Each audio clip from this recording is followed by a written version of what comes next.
안녕하세요. 사랑플러스 건강톡톡의 국희균입니다. 성도 여러분, 혹시 몸에 한 곳이 아팠는데 자꾸 이곳저곳 아파보신 그러한 기억들 있으시죠? 이렇게 몸의 곳곳이 함께 덩달아 아픈 것은 바로 우리 몸이 유기적으로 연결되어 있기 때문입니다. 우리가 살면서 피할 수 없는 질환이 하나 있다면 바로 관절염인데요. 관절염은 이와 같이 신체의 구조에 변화가 곳곳에 함께 오죠. 그러면서 혈액순환도 안 되고 대사도 안 돼서 덩달아 많은 질환을 함께 동반하는 퇴행성 질환 중에 하나입니다. 오늘 사랑플러스 건강톡톡에서는 관절염과 관련돼서 신체에 오는 많은 변화와 동반된 질환에 대해서 함께 알아보는 시간을 갖도록 하겠습니다. 하나님께서 지으신 우리 몸을 더욱 건강하고 소중하게 아름다운 사명을 감당하는 건강지킴이 사랑플러스 병원 국희균 원장.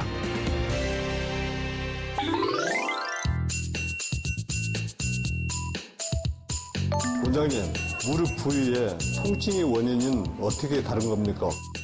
우리가 흔히 관절염이 올 때 대개 보면은 부위에 따라서 원인이 여러 가지가 있는데요. 대표적인 게 무릎이 이렇게 맞닿는 안쪽이 아픈 경우가 있으시죠. 특히 안쪽보다는 약간 오금이라고 약간 뒤쪽에 닿는 부위가 아프다고 하면 우리가 퇴행성 관절염이 시작한다 이렇게 생각하시면 됩니다. 그런데 간혹 보면 이 무릎의 바깥쪽, 이 허벅지 쪽이 아프다고 그러시는 분들이 있으세요. 그런 경우는 관절염이 물론 오기도 하지만 다른 허리 질환과 더불어서 몸이 이렇게 약간 기울어지거든요. 우리가 연세가 드시면. 그래서 바깥쪽 한쪽으로 치우쳐서 무릎의 외측부 통증을 호소해서 오시는 경우가 있습니다. 이때는 반드시 허리와 연관되어 있는 질환이 있지 않는가 꼭 검사를 해보시기 바랍니다. 그리고 또 다리 전체가 많이 붓고 무겁다 그러면서 무릎이 아프신 분들이 있으세요. 그런 경우는 연세가 드시면서 하지 순환이 되지 않아서 오는 순환장애와 함께 있는 그러한 관절염, 그렇게 생각하시면 아마 치료하는 데 많은 도움을 받으실 것입니다.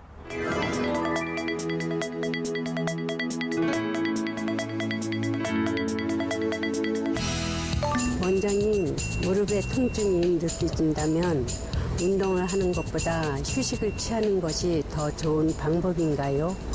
무조건 아끼는 것만은 답이 아닙니다. 물론 그 통증이 심할 때는 치료를 물론 받고 그 후에 운동도 하시고 그런 것이 좋지만 움직이지 않고 아끼게 되면요, 관절 사이에 있는 윤활액이라는 게 있는데 이게 만들어지지 않아서 더욱더 관절은 뻣뻣해지고 손상이 되죠. 그리고 움직이지 않고 안정을 취하다 보면 근육도 인대도 약해지기 때문에 나중에 통증이 없어서 운동하실 때 오히려 더 악화되는 그러한 나쁜 경우가 있습니다.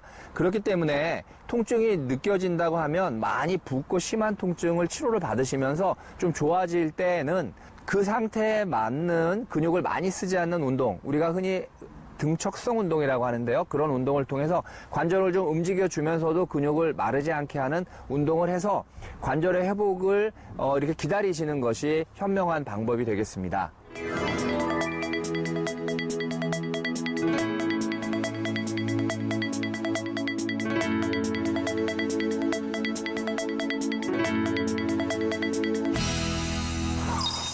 관절염의 통합적 치료하니까 성도 여러분 좀 이해가 잘 안 되시죠? 우리가 가장 흔하게 관절염이 오는 게 무릎인데 대부분 무릎이 아파서 왔을 때 무릎에서만 그 원인을 찾아서 치료하려고 하는 그러한 성향이 많습니다.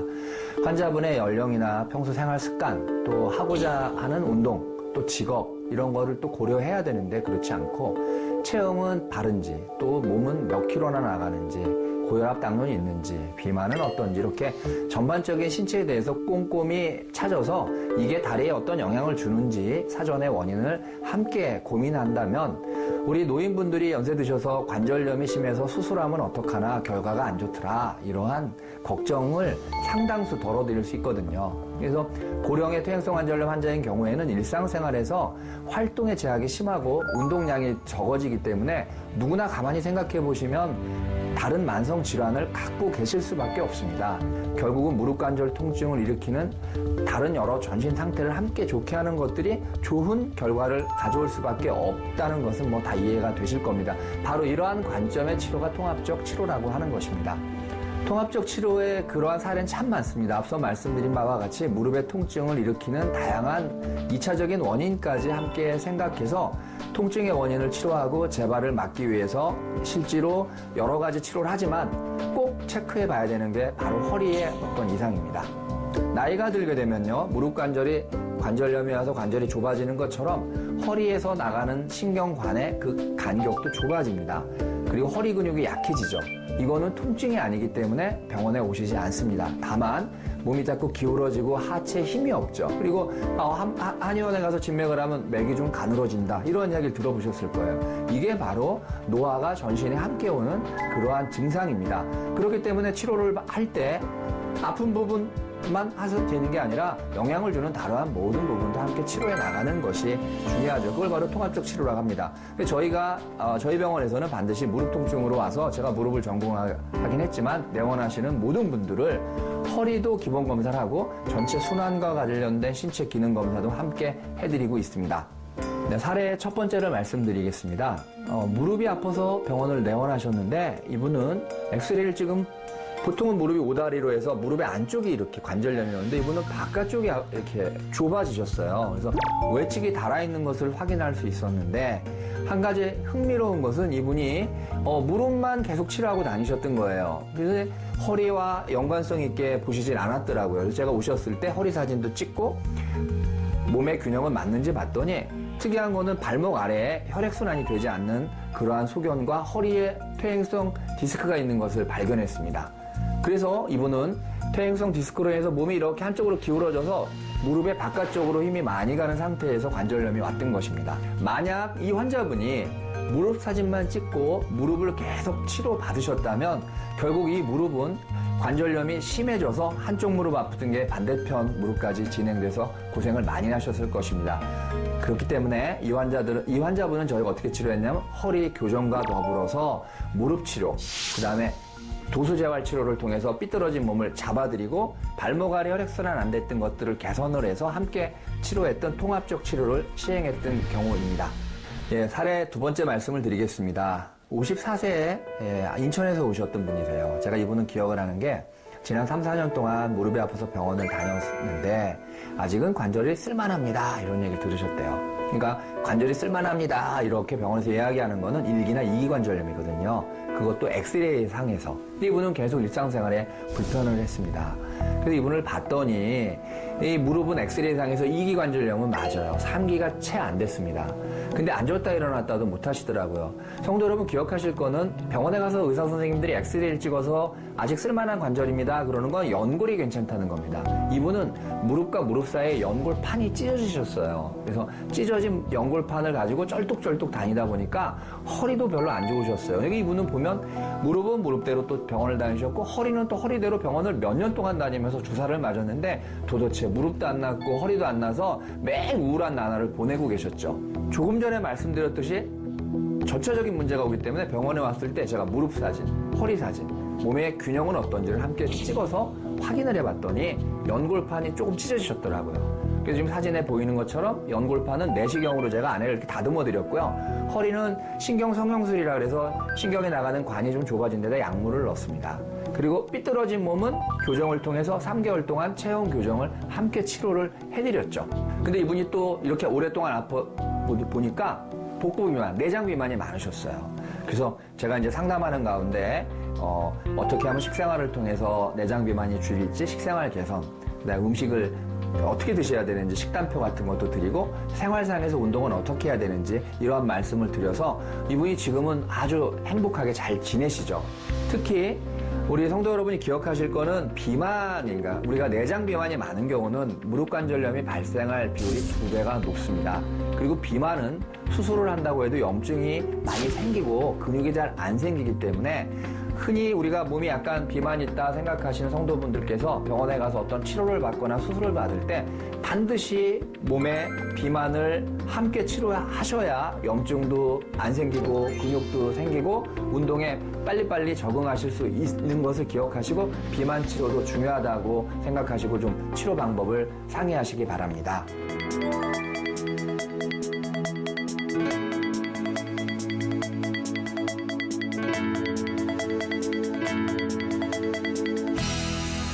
여러분 이제 오늘 뭐 이야기 들으신 게 많이 이렇게 혼돈스러우실 수는 있지만 제가 종합적으로 말씀드려 보면 지금까지 무릎 통증의 다양한 원인들을 제가 이렇게 말씀을 드렸습니다.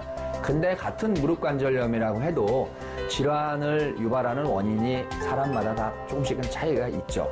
또 상태가 또 다릅니다. 근데 병원에 가서 같은 치료를 받는다고 하는 것이 조금은 이해가 안 되는 부분이 있지 않겠습니까? 특히 회복 속도나 일상의 복귀 속도는 개인의 어떠한 신체의 특성에 따라 다 다르기 때문에 개인의 신체의 특성은 반드시 고려해서 함께 치료해 나가야지만 성도 여러분들이 흔히 걱정하는 그러한 후유증에 시달리시지 않습니다. 그래서 관절염은 반드시 통합적 치료를 해야 되는 것입니다. 좋은 치료보다 더 중요한 것은 질환의 예방임을 또 기억하시기 바랍니다.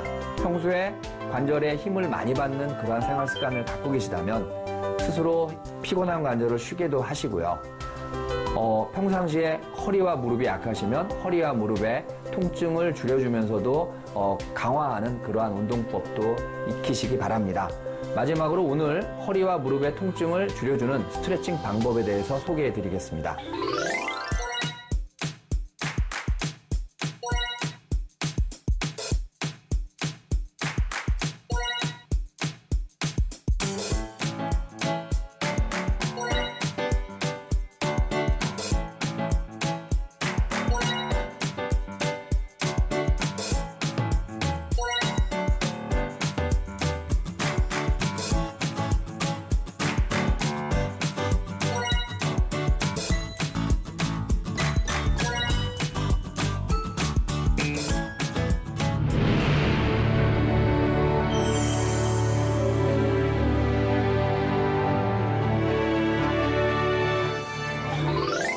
성도 여러분, 오늘 방송 잘 보셨죠? 우리가 평소 건강으로 내 몸을 튼튼하게 무장하지 않으면 질병은 우리의 가장 약한 부분을 통해서 몸 전체를 상하게 합니다.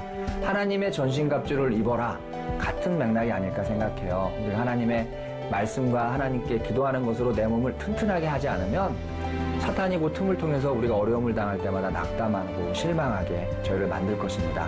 하나님의 말씀으로 하나님과 기도함으로 전신갑주를 입어서 승리하시는 한 주간 되시기 바랍니다.